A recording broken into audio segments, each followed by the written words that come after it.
NEET தொடர்பாக மத்திய அரசை நோக்கிதான் விஜய் கேள்வி எழுப்ப வேண்டும் என தமிழ்நாடு காங்கிரஸ் கமிட்டி தலைவர் செல்வ பெருந்தகை தெரிவித்துள்ளார். எத்தனை காலம்தான் ஏமாற்றுவார்கள் என்று சொல்லி நடிகர் விஜய் குறிப்பாக ஒரு கருத்தை தற்போது வெளியிட்டிருக்கார். காங்கிரஸ் கட்சி எப்படி பார்க்க? இந்த கேள்வி மோடியை பார்த்து கேட்க வேண்டிய கேள்வி, ஒன்றிய அரசு பார்க்க வேண்டிய கேள்வி. ஏற்கனவே திராவிட முன்னேற்ற கழகம் தேர்தலில் இந்தியா கூட்டணி சார்பாக 2021 இந்த வாக்குறுதியை கொடுத்தார்கள். நாங்கள் வந்தால் தேர்தலில் இந்த நீட்டை ஒழிப்போம், நீட்டால் மாணவ மாணவிகள் அரியலூர் அனிதா முதற்கொண்டு தற்கொலை செய்து கொள்ளுகிறார். நோக்கம் நல்ல நோக்கம், தொடர்ந்து முயற்சி செய்கிறார்கள். அந்த வாக்குறுதியை கொடுத்து விட்டு அதை மறந்து விடவில்லை, கழுவி விடவில்லை, இல்லை கவுந்தரிச்சு படுத்துக் கொள்ளவில்லை. சட்டப்பேரவையில் தீர்மானம் கொண்டு வந்தார்கள். அனைத்து கட்சி கூட்டத்தை கூட்டி தீர்மானத்தை கொண்டு வந்து மசோதாவை நிறைவேற்றி இந்த தீர்மானத்தை ஆளுநருக்கு அனுப்பினார்கள்.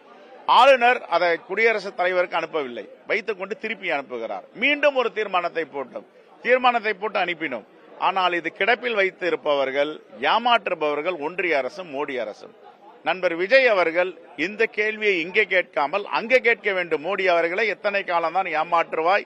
இந்த நாட்டிலே தமிழக மக்கள் விழுப்பானவர்கள் வீழ்த்துக் கொண்டிருக்கிறார்கள், உங்களை அனுமதிக்க மாட்டார்கள், மாணவ மாணவிகளை உயிரை காப்பாற்றுங்கள் மோடியே என்று அங்கு போனோம். தேர்வின் ரகசியம் எங்களுக்கு தெரியும் சொல்லி ஆட்சிக்கு வரதுக்கு முன்னாடி சொன்னாங்க. ஆனா இப்ப அந்த ரகசியத்தை விட்டுட்டு மத்திய அரசு மீது பலி போடுகிறார்கள் என்ற ஒரு வார்த்தையும் வைக்கிறேன். இல்ல, நீட் ரகசியம்னா மாநில சுயாட்சி, மாநில கூட்டாட்சி தத்துவம், ஜனநாயகம், அரசியலமைப்பு சட்டம்.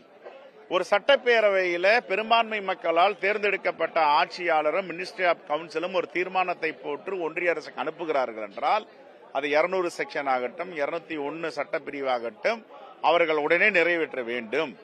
நிறைவேற்றவில்லை என்றால் மாநில சுயாட்சியை புறக்கணிக்கிறார்கள், அரசியலமைப்பு சட்டத்தை பாதுகாக்க தவறுகிறார்கள். ஜனநாயகத்தின் மீது நம்பிக்கை இல்லாதவர்கள் தான் ஒன்றிய அரசு என்று வரும். ஆனால் எதை பற்றியும் கவலைப்படாமல் மோடி அவர்கள், நீ என்ன அனுப்பினாலும் என்னுடைய பிரதிநிதி ஆளுநர் ரவி அவர்கள் எனக்கும் அனுப்ப மாட்டார், குடியரசுத் தலைவருக்கும் அனுப்ப மாட்டார், தமிழ்நாட்டு மாநில உரிமைகளை சிதைப்பார் அப்படின்னா என்ன பண்ண முடியும்?